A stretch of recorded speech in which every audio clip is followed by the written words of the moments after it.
Okay, are we ready to go? I think we're ready to go here. I've written up books on the other point of view about. As soon as everybody's ready, I'll start. Hello. To a big degree. Hello. No, he went to Argentina. He didn't die. Hello. Where's the bouncer at? Have you read it? Yeah. Can I have your attention, please? Thank you. Okay, so I guess I'm going to be the first speaker here. So I want to talk about Jural Assemblies today.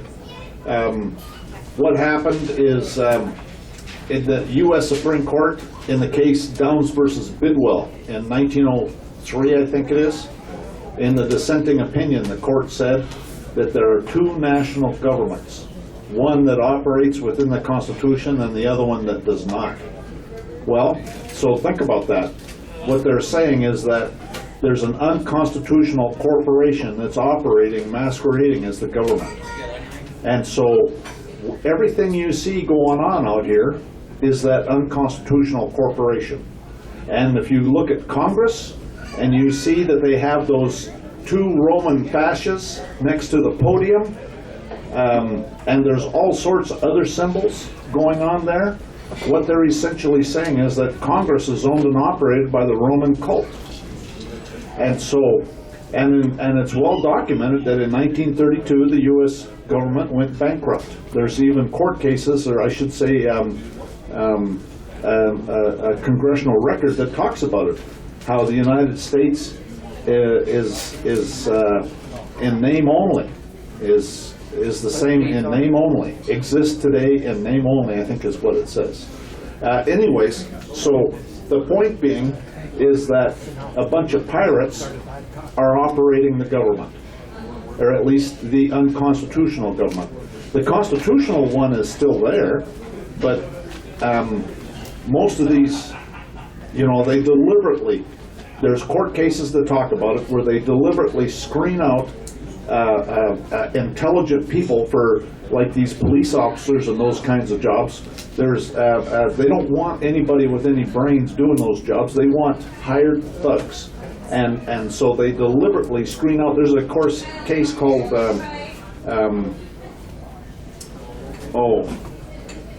it's in Connecticut, New England. I should say New London. Jordan versus City of New London. It went to the Second Court of Appeals. Robert Jordan had a master's degree and he wanted to get a job with the City of New London Police Department. And he scored too high on their intelligence test. And so they refused to hire him. It went to the Second Court of Appeals, and the Second Court of Appeals basically said, well, you know, they can do that. And so the point being is that they don't want anybody with intelligence doing these jobs. Now, that's not to say they're all a bunch of brain-dead idiots. Some of them learn on their own anyways. And so there's a lot of good people in government, but there's a lot of hired thugs too. And so we have to understand that. And as far as the courts are concerned, the courts have ruled that all judges, whenever they're dealing with a statute, which is always, okay, the courts are set up, they're legislative courts, they're dealing with statutes. Whenever a court is dealing with a statute, the judge is not a judge, he's a bought and paid for clerk masquerading as a judge, and he's working for the prosecutor. That's why you sit there and you bring up an issue in court, and the judge looks at the prosecutor, and the prosecutor says nope, and the judge says nope. And that's because the judge is bought and paid for. You see that all the time. And so the judge is a bought and paid for a clerk masquerading as a judge. Furthermore, the Supreme Court case, U.S. Supreme Court in the case Williams versus United States said that all legislative courts, and they're all legislative, okay, they're created by some statute, all legislative courts are inferior courts that give advisory decisions only, that do not have the force of law. And so that's all of them. None of them have the force of law. And that's why they'll sit there and they'll compare this case to another case. They'll say that, well, this case is like this case and this is like this other case. You read the decisions, that they always do that. And you have some justification for why they're making their opinion, okay? And so that's an advisory court that does not have the force of law. But we, the people, can make our own common law courts. The courts have said that as well. Is that we have all of the authority, and we can have our own common law jural assemblies, and we can convene our common law courts. You ever see 26 people go in as a witness on some traffic court? If you do that, that's why these people that are like us, if we ever go into a common law, into one of these traffic courts, they'll hold you till the very end, okay? Because the reason is they want to see who's there to witness. Because if 26 people show up to witness that thing, that judge will get up and he'll leave, and that'll be the end of that. Because that's a grand jury, okay? And a grand jury can do anything. There was another case, I think that one's also called Williams versus United States, that Scalia is the one that wrote the decision. And he said that the grand jury doesn't have, it's not mentioned in the Constitution. It's only implied in the Bill of Rights and the Fifth Amendment, where it talks about the right to due process of law. And so the grand jury is not talked about in the Constitution, and so therefore the government has nothing to say about what a grand jury does. That's why you might have seen that movie, The Runaway Jury, where the jury will sit there, bring this guy in here, we want to talk to him. And the prosecutor, they say that a prosecutor can get a grand jury to indict a ham sandwich. Well, that's probably true, but that's because they're a bunch of idiots is what they are.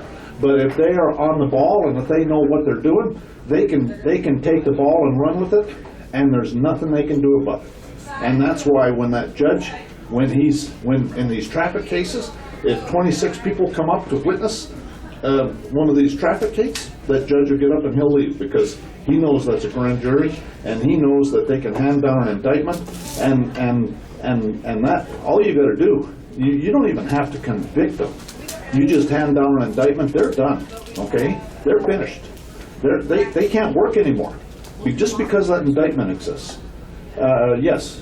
And 26 people, that's the grand jury, can a petite jury of 13 do this in what court you're saying? Sorry? A petite jury of 13.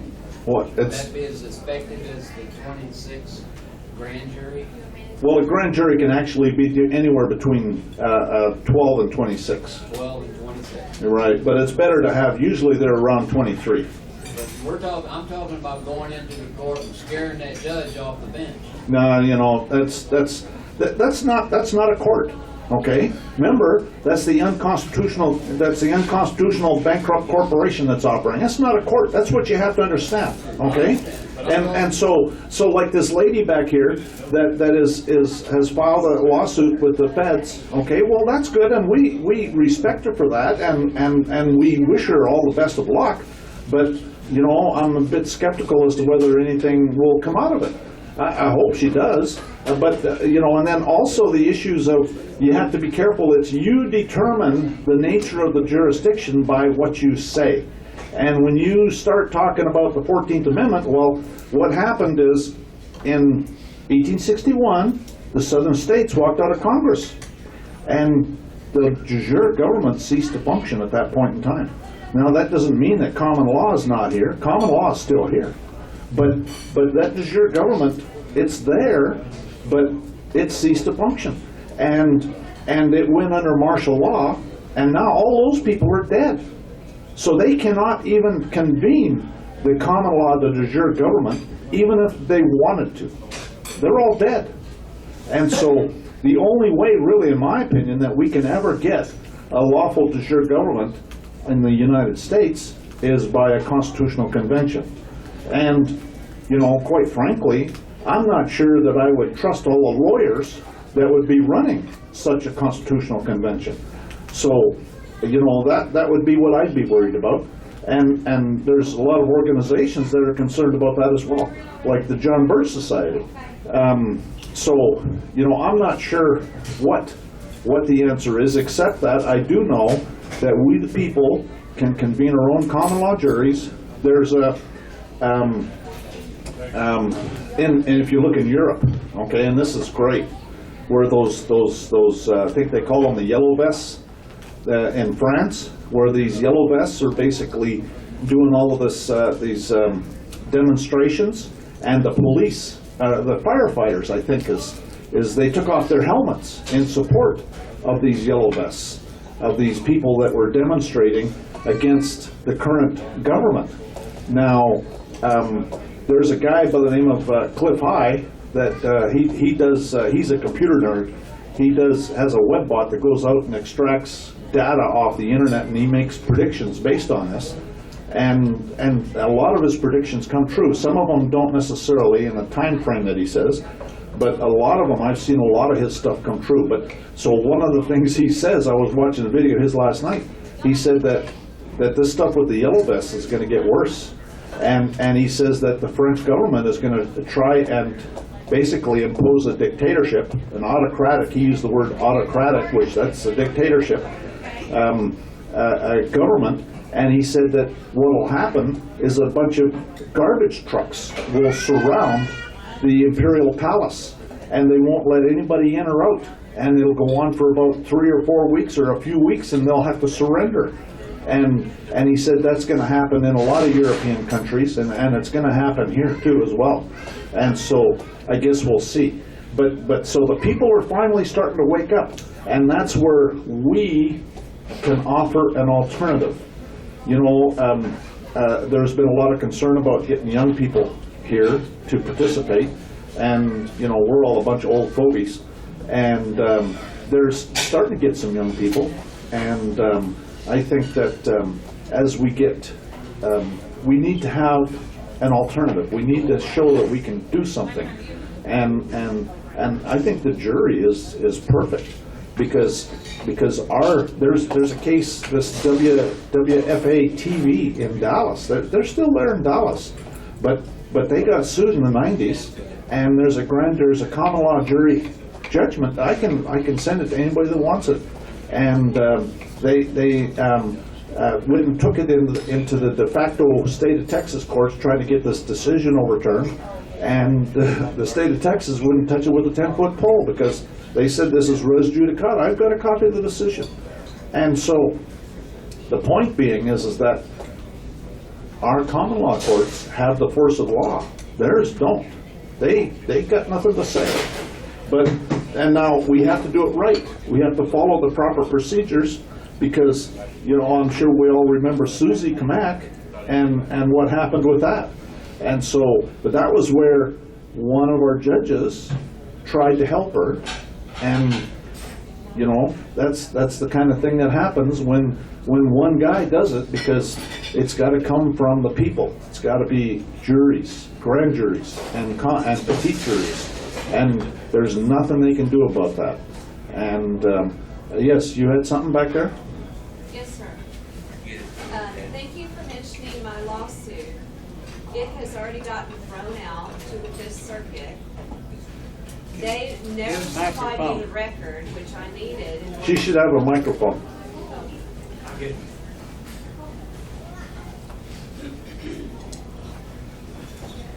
Thank you for mentioning my situation earlier. My suit against 13 people is filed under 42 U.S.C. 1983, which is a common law code. And even Justice Scalia came out and said that we have the right to a jury trial, and obviously Texas is not a good jurisdiction for me, for my suit, because I'm suing government officials, and the federal courts have exclusive jurisdiction over state district judges. Texas, even though it has all of its sovereignty, is subject only to the Constitution of the United States, and that's found in Texas Bill of Rights 1.1. So Texas does have to comply with our liberties. The courts, under Article 4, as a republic, we the people have access to the courts. Right now, my case got thrown out to the Fifth Circuit. The federal district court in Dallas never gave me a copy of the record. I never got it, so therefore the appellate court has thrown me out, and I'm going to go back to the district court and file a 60B motion, which is Federal Rules of Civil Procedure 60B motion for reconsideration, and saying it's abuse of discretion to throw me out because they never gave me a jury trial, because jury trial is a common law right. And so there's a lot that, you know, again, there's a lot that I know, there's a lot that I don't know. But I'm learning, and I've been on this journey. God has taken me through a dark valley just so maybe I can help because I want to. I know that we the people are the government. We are when people look at you and say, well, no, the government, do you know you're the government? We, the people of this United States, are the government. This is the government for the people, by the people. People don't know that, but I'm sure you all do. Anyway. Okay, so, and while you're, how would you put it, I applaud you for your knowledge of the law, that's good. The unfortunate thing is that in the 14th Amendment that you've mentioned you're talking about actually converts citizenship into the opposite of what the Founding Fathers intended, and there's court cases that talk about it. And so a U.S. citizen, there's actually two classes of citizens. You can be a citizen of a state without being a citizen of the United States. And there's court cases that say that a U.S. citizen doesn't have any rights. The only absolute right of a U.S. citizen is to live within the territorial boundaries of the United States. And so U.S. citizens are property, okay, and they're slaves. And they can literally do anything they want with U.S. citizens. As a matter of fact, they fall under Article 4, I think it's Section 2, Clause 1, where it talks about other property of the United States. And so if you do anything, like talk about the 14th Amendment, or tell them you're a U.S. citizen, or pay the filing fee with Federal Reserve notes that are intended for U.S. citizens, if you do anything that suggests that they'll presume you're a U.S. citizen, and U.S. citizens don't have any rights. Well, I'm actually revising my pleading to clearly define my status as we, the people, and that I get to say, I, plaintiff Bonnie Thomas, am a people, which you can phrase it that way, am a people of this United States. And under the laws, I have rights that I want vindicated and enforced. Now, if the federal district judge tries to throw out suit without granting due process at a jury trial, because that's a due process issue under the 5th and 14th Amendment, 5th Amendment exists on anything that's common law, can be filed underneath the 5th Amendment. Why? Because it's a right that goes to every people in this United States. Fundamental liberties. That the federal judge tries to throw me out, I'm going to hold him in contempt. I'll file a motion with the DOJ criminally prosecuting him for violating my rights willfully under 18 U.S.C. 241, 242. Why? Because I'm a people of this United States, and the government laws protect me as well. Whether they want to or not, I can hold them accountable and hold their feet to the fire by their own codes. So we can go to the criminal code, which this came out of the Civil Rights Act of 1866 and the Civil Rights Act of 1871, which was the Ku Klux Klan Act. And anybody that willfully deprives me of my rights can be criminally prosecuted under 18 U.S.C. 241, 242. I'm sure you guys already know that. And I want to make an observation here, and I'd like to hear some comment about it. When we refer to ourselves as I am the people of the United States, or I am of the United States, we need to understand what that means. That's not the United States of America. Right. That is not the United States of America. That's that corporate government. And so we don't want to be that. We want to state that I am of the United States of America, of that original Constitution. I am willing to learn. I certainly don't know it all. I am a willing learner. I certainly don't know it all. I want to know more. Yeah. The more I learn, the more I want to know.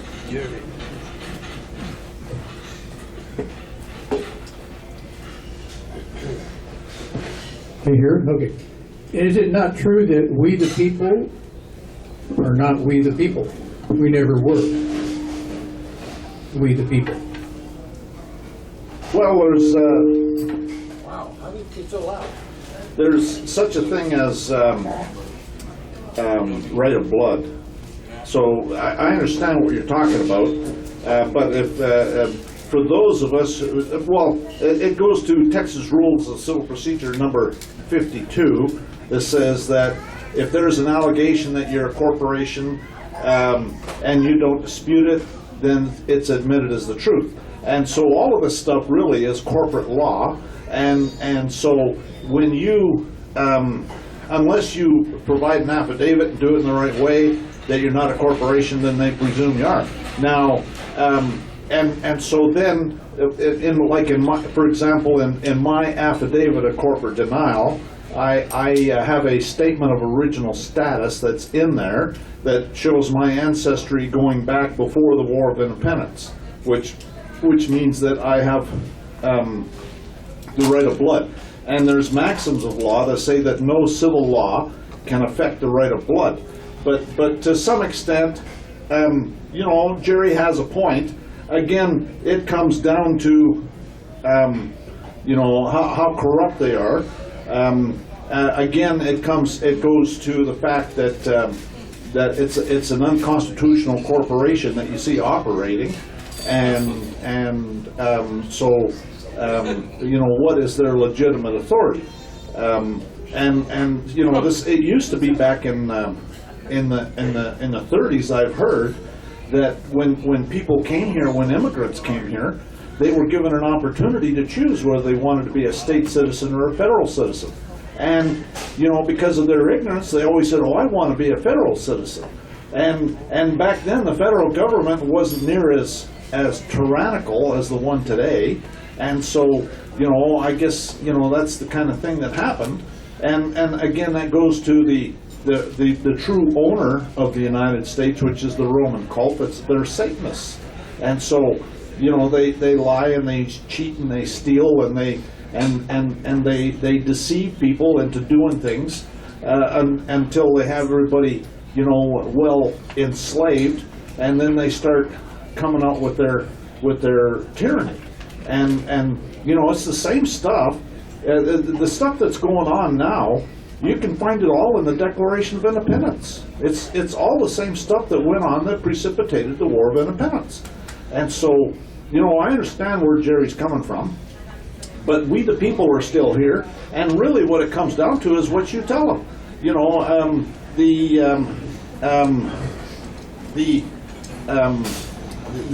Under the Fifth Amendment, but even under international agreements, you don't have to tell them anything. And so it all comes down to what you tell them, what evidence you give against yourself, like a birth date, as hearsay. Everything they want is hearsay. And so, the biggest problem, in my opinion, again, goes back to the courts, because they've been taken over by these bar members that are all foreign agents of the Roman cult. And so, and this goes back to the War of Independence again, because in the case Chisholm versus Georgia, the court in that case says a state like a merchant makes a contract, a dishonest state like a dishonest merchant willfully refuses to discharge it. Well, that's exactly what's going on today. They're assaulting you with these so-called contracts. And that's all the more reason why we the people need to convene our common law juries and screw these bought and paid for whores selling their justice. And don't get me going. You're going to get me going here. But I have YouTube channel that I talk about this stuff. And but that's what they are. They're nothing but a bunch of bought and paid for whores selling their just us, is what it is. I want to say that I agree with Jerry, but I disagree that we have to be careful how we identify ourselves, because if we aren't careful, they can presume anything they want in that court. If you fall into the identifying yourself as someone from the United States, then they are free to assume that you are a citizen of the United States, a small c citizen of the United States. So that's all I'm trying to say is let's be sure we identify ourselves so that they can't presume anything about our identity. And you know, when you go into these so-called courts, and you know, people tell me this all the time, and I've even seen it happen myself, where you go in there and you challenge jurisdiction, and the burden's now on you, you have to prove it, and they don't even try to prove it. Well, think about it. What are they telling you? They're telling you this is not a court, right? That's what they're telling you. And so you got to recognize what's going on, and you know, that'd be, you know, again, it depends on, you know, there's a guy from Houston that he's a doctor, and he's a pretty smart guy. Anyways, he told a story when I was at a Jural assembly, a national Jural assembly Ed was at, and I recorded it, but he didn't have the microphone near his mouth, and so it really came out lousy. But he told a great story, and the story he told was that he learned about the fraud in the mortgages, and so he filed a lawsuit against a bank in federal court, and was in there several times, and the judge had him in jail several times for contempt of court. And so then what happened is there was a separate issue, and now someone was dragging him into court. Obviously it was a criminal matter because they're dragging him in there. And so he went in there and he said this. He said, I'm here by special appearance, not general appearance, number one. Number two, he said, none of the facts are in dispute. And number three is that he said, and I reserve all my rights without prejudice. And that's all he said, and he shut up. And the judge looked at him, and then the judge looked at the prosecutor and started tearing a strip off the prosecutor. What'd you do bringing this man into my court for? And started tearing a strip off of him, and told him that if he ever brought this man in my court again, I'll have your bar card and I'll have you in jail. And as he was getting up and leaving, over his shoulder, he says, so why couldn't you have brought that up in the bank proceeding? Okay? And so the point being is that it's nothing more than a commercial transaction. All of these courts, okay? These people are nothing but thieves and pirates. That's exactly what they are. Why on earth, a thief and a liar, why would you expect a thief and a liar to be anything but a thief and a liar? Some of them are more honest than other ones, but at the end of the day, they're all just thieves and liars. And they're selling people into slavery at common law. That's the first order of business they have to do, is get rid of this nasty little common law problem by imposing martial law, because at common law, they'd all get their necks stretched. It's the death sentence for doing the stuff they're doing at common law. And so we the people need to step up and start doing our duty as far as our Jural assemblies are concerned. Yes? One of the things that I have uncovered in my studies is anytime you pay your filing fee for a jury trial, that exchange of commerce creates the right of an implied contract. And so when you are asking or demanding for a jury trial to be the fact finder and not the judge, if he stays on and even does a motion to dismiss, which typically your adversary will file, he has no right to make any determination of any facts whatsoever, only the fact that there are issues for a jury to decide. That's the only thing that the judge can administer. Now, an implied contract, I had to learn myself what that meant. The easiest way I can describe it, if you're not familiar with that term, is this. When you go into a restaurant, you order a steak dinner and a glass of wine, and then at the end of the meal, you walk out the door and don't pay the tab, the restaurant owner will come after you and say, hey, dude, really? Pay the bill, or I'm going to talk some of you, you're going to go to jail. And you can say to them, well, I never had a contract with you, Mr. Restaurant Owner. I don't have to pay you. And he's going to say, well, we had the right of an implied contract that when I performed the duties and you ordered off my menu and you stepped into my business, that you would pay me after I served you. That's an implied contract. It's the same thing of fueling up and gas and then going in the store and pay for it, which we can't do that anymore. We used to back in the 80s. But anytime there's an exchange of services or an exchange of money, you have a right of an implied contract. They cannot turn you down. And that is one thing that you can always file against the state of Texas, against any judge that stands in as a fact finder. And actually there's a decision in a federal court, I think it's Jural versus city of something, I can look it up for you. But it's already been dealt with on a federal level of when a judge stands in and acts as a fact finder when you've paid your jury fee, that they have no rights to act as a fact finder, and they've usurped their jurisdiction, and you can come back and sue that judge. And that's where they get in trouble. It's almost impossible to sue judges. You have to really weave your complaint, and you have to do it very carefully and really well, and you can sue a judge, and you can win. And Texas is paying because people are suing judges, and they're suing for injunctive relief and getting all kinds of attorney fee awards. And yes, we do have a right, even though we are pro se, to sue a judge and ask for attorney's fees. It's under the Equal Access to Justice Act that was passed. But anyway, sorry to talk so much. Well, actually, did you pay? That's the question, isn't it? Because, and the reason I ask that is if you paid with Federal Reserve notes, and I can tell you that that's all they accept. And so if you paid with Federal Reserve notes, then you didn't pay anything. That's commercial paper. Federal Reserve notes under the Gold Reserve Act of 1934 are only meant for internal use of the government. So you're telling them that you're a government employee and a U.S. citizen, and you didn't pay anything. And on top of that, what it does is it pays for his errors and omissions insurance. You just paid for his errors and omissions insurance, so now he can do anything he wants. And it's all an insurance issue. It's a commercial matter. You turned a court case by paying a filing fee or by paying anything. You turned a court case into a commercial transaction. That's what you did. And then you can sue under right of implied contracts under Article 4, Section 1 and 2, because that is a court of law rather than a court of equity. Because when you're talking about contracts, that's clear in Article 1, Section 8, and Article 1, Section 10, and Article 4, Section 1 and 2. So, and under common law, because contracts are vindicated through the 5th and 14th Amendment because they existed prior to our Constitution.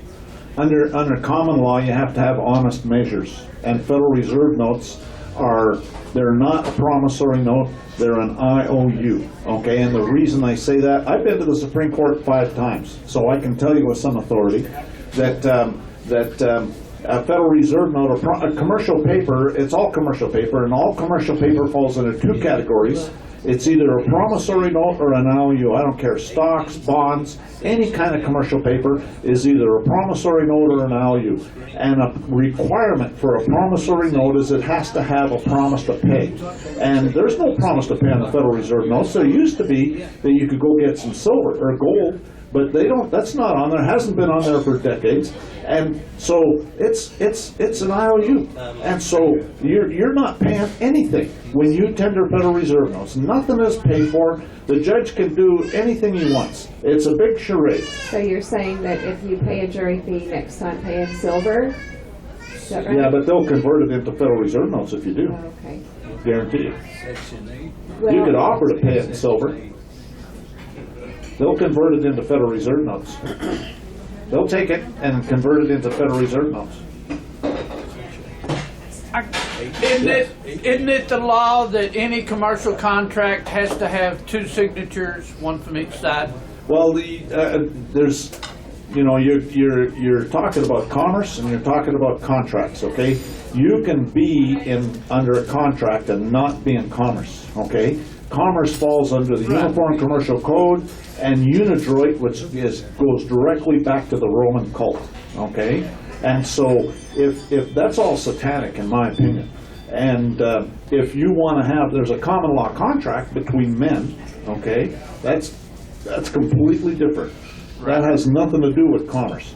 But all of these courts, that's all under the Uniform Commercial Code, and they're just nothing but a bunch of pirates. You know, that's why we need to convene our own common law juries, because we're not, it's not just us. There's millions of people out there that are being sold into slavery, that are being abused in ways that we can't possibly imagine. And it's all because of these thieves and pirates that have seized control of the courts and the federal government. That's really what it comes down to. These people are just the lowest form of life there is. And there's no justice. There's the appearance of justice. They even call it that. They call it, you've got to have the appearance of justice. Well, the appearance of justice is a fraud. It's something that looks like justice, but it's not. It's like the appearance of money. That's what's in your wallet, these Federal Reserve notes. That's the appearance of money. And it's all a fraud. That's the only thing they can do, is that it's lies and deception. And that's all they do. And that's why I say that we, the people, need to convene our common law juries. A lot of people had their hand up. I think you had your hand up first back there. Oh, Jerry? Okay, Jerry. All I want to say is in coming to grips and trying to explain all this stuff with everybody among the people who are believers and non-believers, you have hit on something that needs to be implemented. Is I need to create a lexicon of common law, commerce versus trade, and I need to make sure that all my language is in common law language, because the minute I step into commerce, Right. or when I go into court, Right. I'm in the wrong place and I'm not using the right language, and they get to assume. Right. So I just think that's a key point, because anytime I really got involved with this, working with Kerry, they can't have jurisdiction as long as I use my language. Yeah, right. Yeah, it's all So in I words. need to not use their language. It's all in And the words. minute anytime I reference their cases or their stuff, I've stepped into their playground. Yeah. And if I use my wording, I stay out of their playground even though I'm standing there. That's in my documents. I have a paragraph that says that the use by me of any statutes, codes, rules, regulations, or court citations is only for the purpose of explaining to you what you're required to do, and it shall not be construed to mean that I have entered into any jurisdiction alluded to thereby. Fantastic, okay. So Yeah. I did something right. That's true. That's true. You gotta. It's what you gotta do. It's again, they're pirates. They're thieves and pirates. They're trying to entrap you into something, and they're not our friends. Okay, they're the enemy. Okay, and it's the Roman cult. They're Satanists, is what they are, is true. and it's diabolically evil. Yes. Sir, there is a code, a federal code, and I would love to get your advice on it. It's 42 USC 1981, which is a common law code to help vindicate common law contracts, and as well as you've got the little Tucker Act as well that helps vindicate contracts. And it's a codified right. So when you, that phrase you just said about statutes, rules, and law, if we're going to play by those rules, do you just throw those same codes right back at them and say, well, based on 42 USC 1981, I have the right to enforce this contract based on the codes that you've already put on the books, in the federal code book? No? No, that's actually not a bad argument, but again, under their system, you're a U.S. citizen. If you suggest or imply in any way, or they can presume you're a U.S. citizen, you don't have any rights, and they can do anything they want, and they do. Right. So you have to just clearly state your status so that they know that you are not a, what do they call it, a sick person? A U.S. citizen. A U.S. citizen's a cesticate trust is what it is. That's what a U.S. citizen is. And a cesticate trust. And so if you do anything, and you can sit there and say I'm not a U.S. citizen, and yet turn around and start using words that a U.S. citizen would use, again, it comes down to Jerry's 100% right. If you're not extremely careful with your words, Carl Lentz is a good example of a guy that he was successful with. He did a one-page lawsuit, and and it basically said that I, a man, require my property. Okay, it was a one-page lawsuit. There's not too many paragraphs you can put onto one page, and it was a one-page lawsuit, and it started off, I, a man, and I require my property, and I've been injured, and the injury began on this date. It was like 4 or 5 sentences is all it was, and he won that case. He got his son back after 11 years. The CPS stole his son when he was born. He got his son back after 11 years. And so that's how precarious it is, because if you use any of their words and you don't give them any reason to presume that you're one of the slaves, then you have no rights, and they can do anything they want. I've been to the Supreme Court 5 times. So how do you phrase your status in a suit against, say, a government official? Do you clearly say, I am a people, or how would you phrase it? Quite frankly, I wouldn't. I have no interest in going to their courts again. Period. Right. That's why I want to convene common law juries, and I think that at some point, you know, like right now, I would not recommend like anything like with jail or death sentence or anything like that. But at some point, there's no doubt in my mind that that'll start happening. Well, I'm with you on that, and I have a real commercial building in Johnson County, and I'm happy to host one of those common law juries in my building and set it up as a government building if we need to. But what would you suggest would be the fastest, easiest, most proficient way to set up a common law jury in all the counties in Texas? Because we all need it.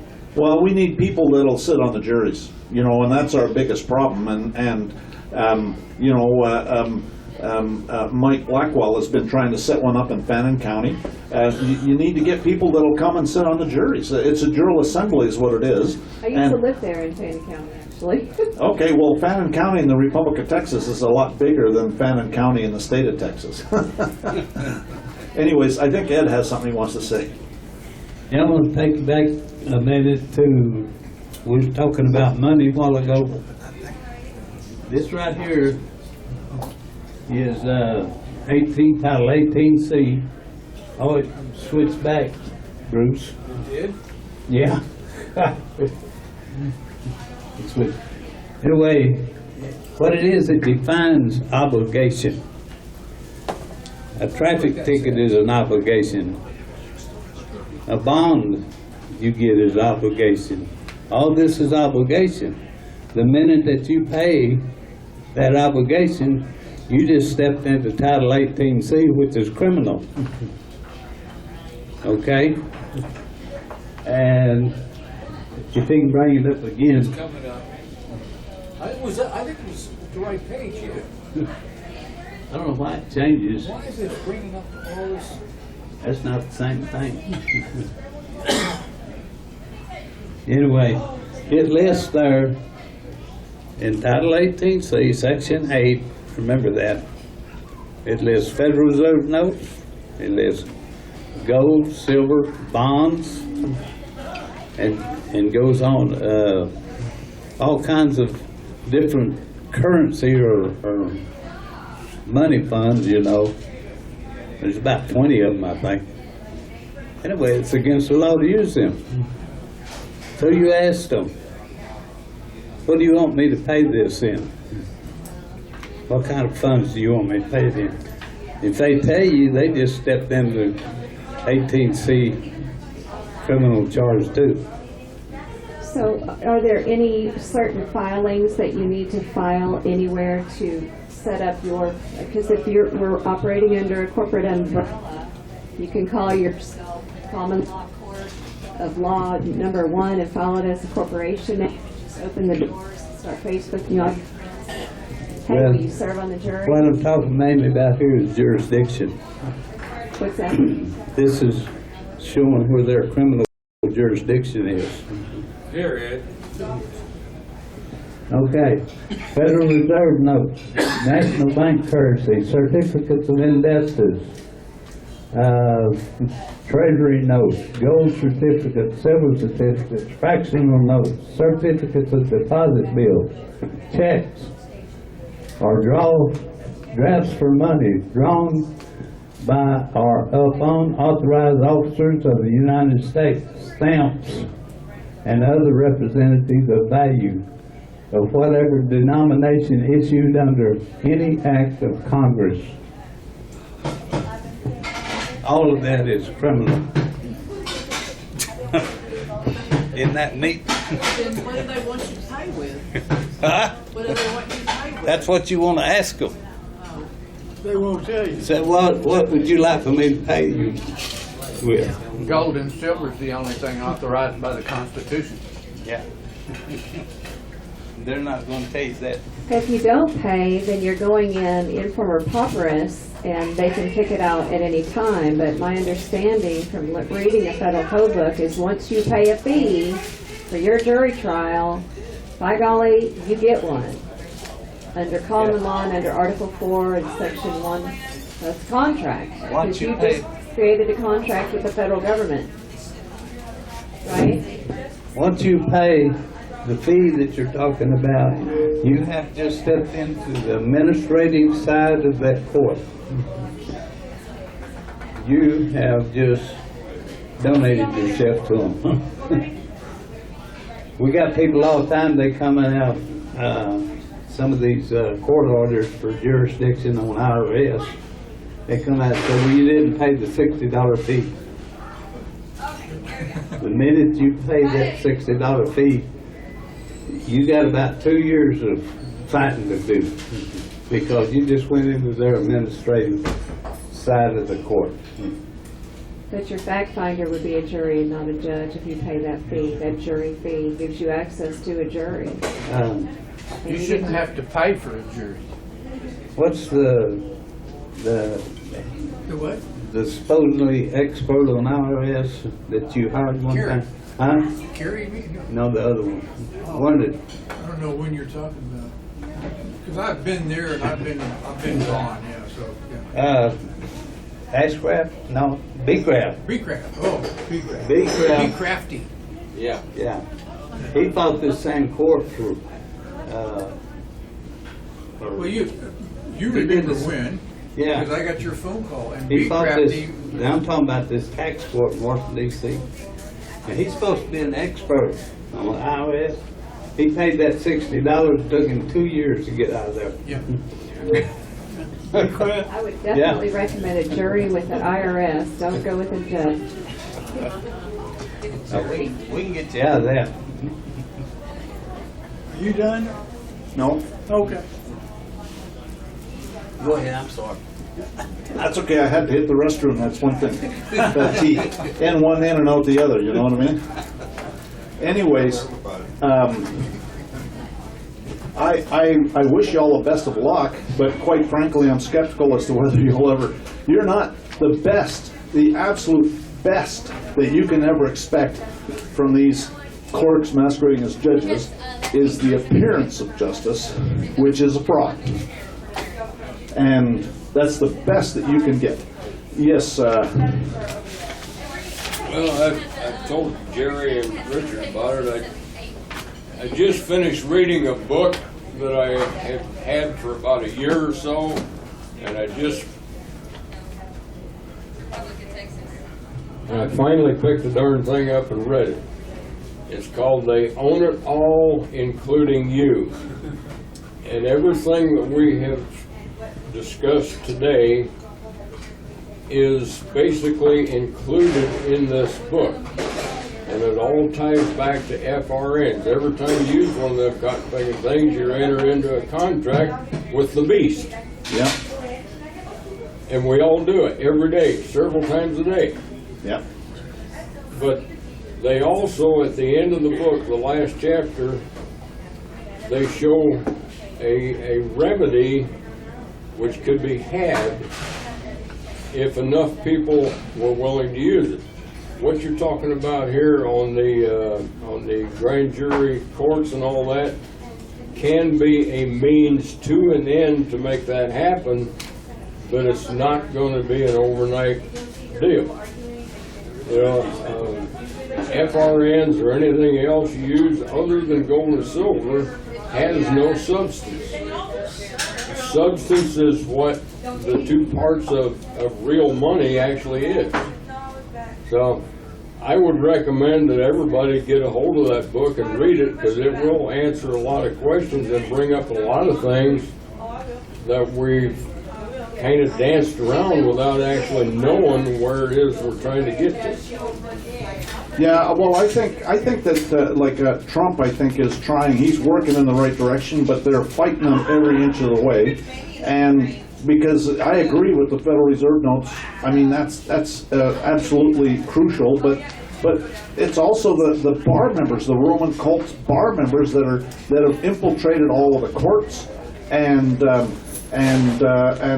they're just that's a big part of the problem too.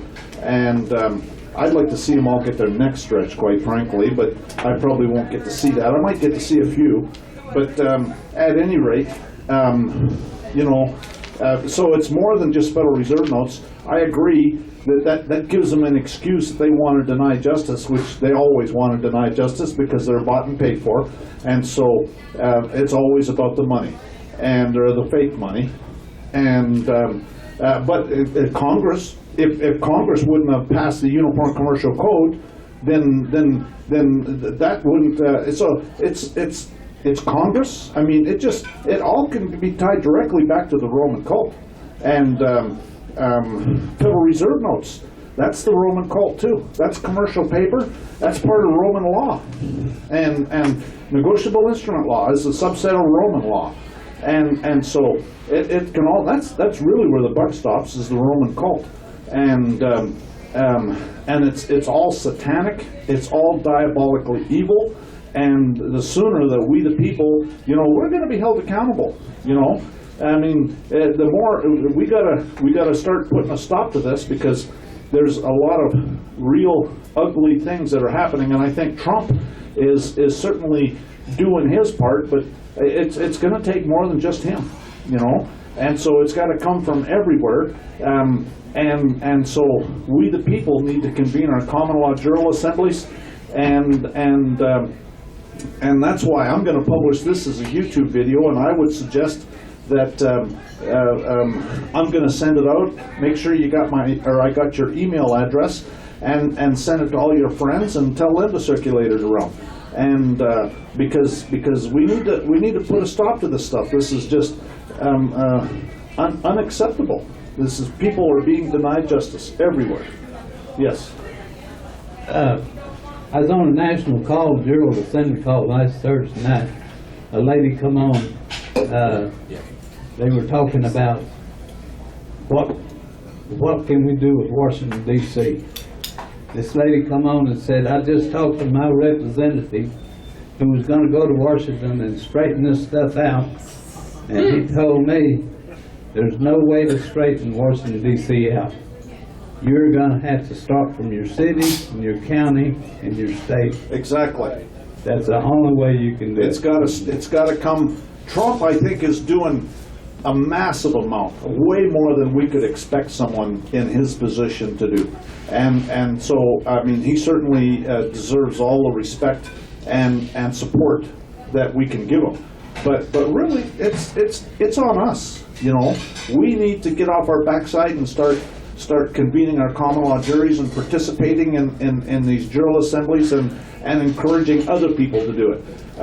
I'm kind of disappointed that I can't sit on a jury, but I'm certainly doing everything I can to encourage other people to sit on them. And I got some issues I want to bring. I got a bunch, as you probably all know, and so. And you can bring a case. Oh, I have several. Matter of fact, I mean, yeah. My limitation's going to be the filing fee, quite frankly. But yeah, I've got a bunch.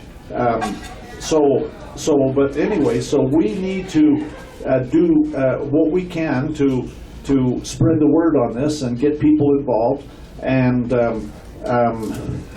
get these Jural assemblies going, for sure.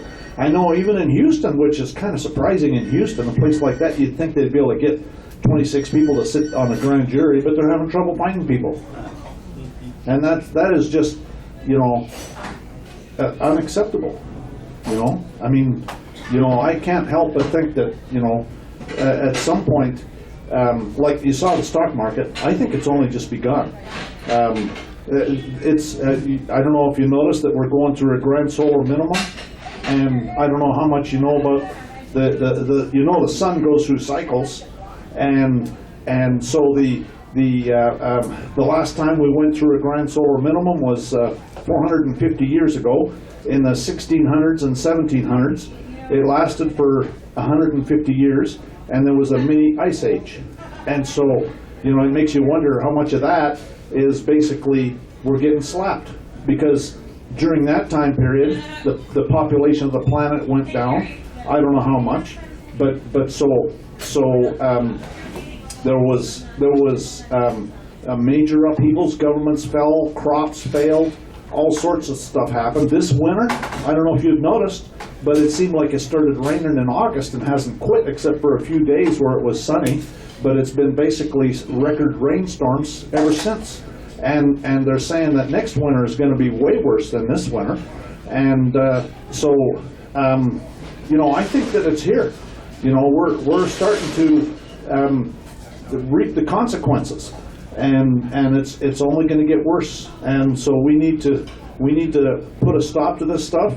We need to convene our common law juries. We need to start putting these people on trial and putting a stop to it.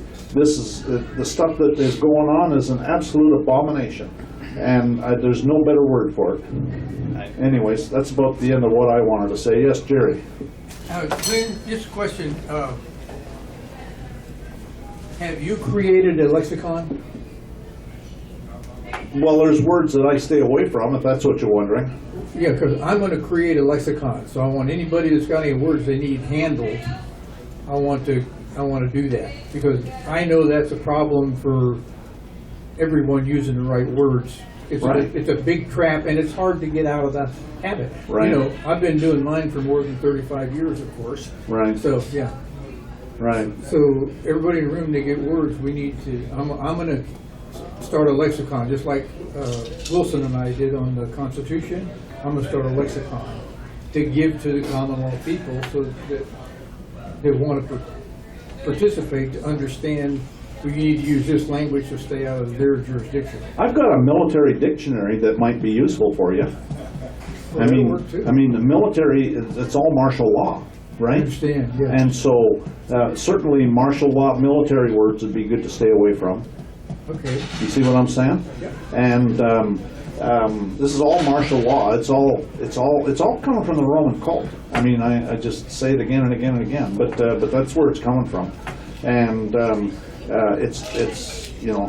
Military dictionary. Yeah, I've got one. Yeah. Mm-hmm. Send me an email if I forget to send it to you. Send me an email. Okay, I'll do it. And I'll send you. It's digital. It's searchable too. I'm sorry? It's searchable. It's a searchable PDF. PDF? Uh-huh. Okay. Yeah. Thank you. Yeah. It's me again, the Mike Hogg over here in the back row. I ran into a military family just 2 weeks ago, and she told me, she said, few people know this, but the military is subject to the people. The people usurp the power over the military. They don't have jurisdiction over us, we have jurisdiction over them, which I thought very interesting. I didn't know that. That's true. But I welcome your They got thoughts. the guts. Well, yeah, exactly. You know, I got trouble for owning guns. Yeah, I was criminally prosecuted for being a gun owner. Just happened to be that I was suing the county at the time, so it was vindictive retribution. I was suing them for the wrongful death of my father, who died in their jail, and I beat the hell out of them, and they won. They paid me the biggest settlement they probably ever paid anybody in the county. So they hate me. They know my name well. Make a long story short, I am very interested to find out the first step of getting the common law juries set up. What do you recommend in detail, please? Well, there's a Jural Assembly, a national Jural Assembly. There's Ed runs a Texas Jural Assembly conference call, And we have a Fannin County Jural Assembly conference call too, so I would suggest that you participate in the conference calls, and you'll be able to get, you know, all the information you need.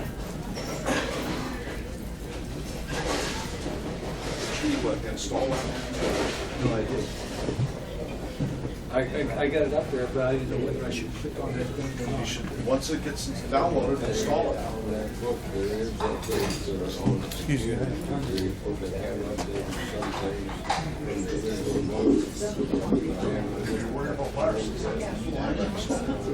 Thank you very much. No problem.